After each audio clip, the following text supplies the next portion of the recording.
deep inside Russia's defense laboratories, a classified project is taking shape, one that could change the face of aerial warfare forever. This is the MiG-41, the hypersonic interceptor shrouded in secrecy, rumored to fly faster than Mach 4 and operate where the sky turns black. While the world watches American advancements, Russia may be building a next-generation interceptor capable of reaching the edge of space and returning before anyone even sees it coming. To understand why Russia started working on something this extreme, we need to go back to the early 2000s. Before then, the MiG-31 Foxhound had been the backbone of Russian air defense for decades. It was fast, high-flying, armed with long-range missiles, and capable of intercepting bombers or cruise missiles across vast stretches of airspace. It worked during the Cold War, and it still worked into the 2000s. Then the threats changed. Nations began developing hypersonic weapons. Stealth reconnaissance aircraft like those used by the United States started appearing in intelligence reports. Low-orbit satellites became more capable and more vulnerable to direct ascent weapons. The MiG-31, even with its upgrades, couldn't handle all of that. It was fast, flew high, its radar was powerful, but these weren't enough for next-generation stealth aircraft.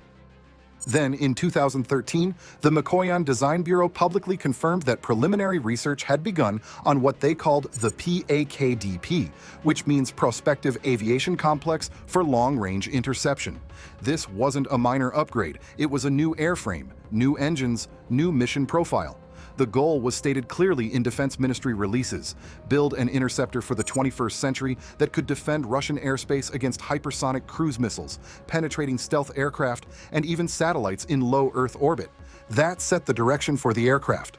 If it had to catch fast, high-flying targets, then it needed far more speed, more altitude, longer reach, and a weapon set designed for those jobs. Public claims place the MiG-41 between Mach 4 and Mach 5. For comparison, the MiG-31 reaches roughly Mach 2.8. The F-22 stays around Mach 2.2.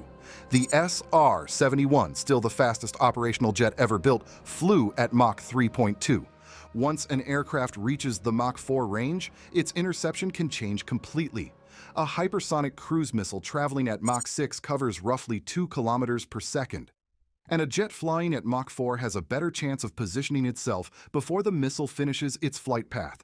It has faster speeds and reduces the time a target has to move away, giving the interceptor a window to act before the engagement ends.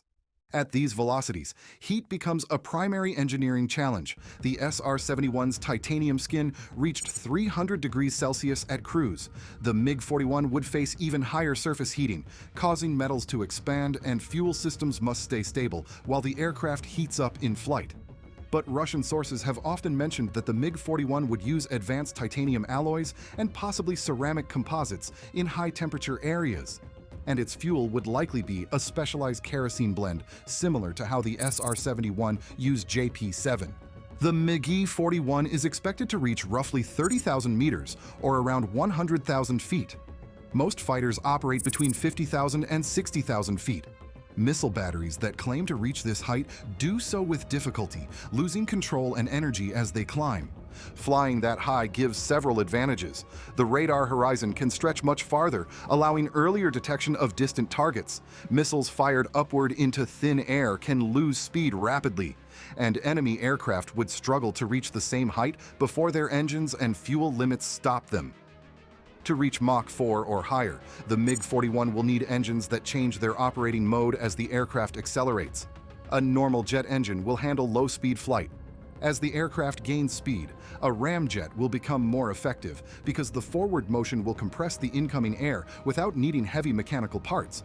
When velocities climb even higher, a scramjet will become necessary since it will burn fuel in supersonic airflow.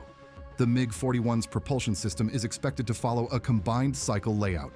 It will shift between turbojet and ramjet phases depending on the flight stage. The SR-71 used a more limited version of this idea in the 1960s through its J-58 engine. Soviet engineers also studied similar concepts during the 1980s when they examined options for a next-generation replacement for the MiG-31. The MiG-41 will take that line of research further, with the possibility of adding scramjet features for sustained high-speed flight. Managing airflow at these speeds will be one of the aircraft's most difficult engineering tasks. The engine inlet will have to slow incoming air from supersonic to subsonic speeds without causing the pressure spikes that lead to an engine stall. For this reason, the MiG-41 will likely use moving inlet spikes, bypass ducts, and variable geometry nozzles. If any part of that system fails, the engine will risk an unstart. That event will cause a sudden loss of thrust, and at high altitude it may throw the aircraft into a dangerous yaw that becomes difficult to recover. Fuel burn at Mach 4 will be intense. The aircraft will empty its tanks quickly, so it will need aerial refueling soon after takeoff and possibly more than once during a long patrol. Tankers such as the Il-78 will support these missions. Even with this help, logistics will shape when and where the MiG-41 can operate at full power. As speeds rise, pilot workload will rise with them. Targets will appear and disappear within seconds. Tracking queues will shift faster than a human can manage unaided. For this reason, the MiG-41 will likely use heavy automation. The systems on board will help maintain situational awareness, filter sensor data, and reduce the number of manual adjustments the pilot would normally make. There are also reports that the aircraft may be built with an optional unmanned mode. If this becomes part of the final design, the MiG-41 will be able to fly missions that push beyond human endurance limits, especially when intercepting targets near the upper edge of the atmosphere or when operating close to satellite paths. The aircraft will carry long-range missiles designed to strike fast and distant targets. These weapons will not be meant for close-range maneuvering. They will be built for engagements that begin far beyond visual range, where reaction time is small and altitude is high. Some reports mention missiles for hitting objects in low orbit. Russia has already tested ground-launched systems that strike satellites. Adapting a similar weapon for an air-launched role would fit the MiG-41's mission. With its expected range across the Arctic and Central Asia, the aircraft will be able to create a large defensive zone, not by patrolling every corner of it, but by holding the ability to intercept anything moving through that space. This is the point where performance stops being just numbers on a page and starts becoming real power. If the MiG-41 truly reaches the extreme speeds and altitudes Russia claims, it will change how the sky is controlled. It will fly in a zone far higher than normal jets can safely reach. Few aircraft would be able to operate there, and even fewer would survive long enough to gather information. That means the MiG-41 wouldn't just intercept threats, it would block surveillance missions, force rival aircraft to change their routes, and demand brand new systems just to counter it. One plane could rewrite the rules, and honestly, that's the kind of plot twist even Hollywood would ask to tone down.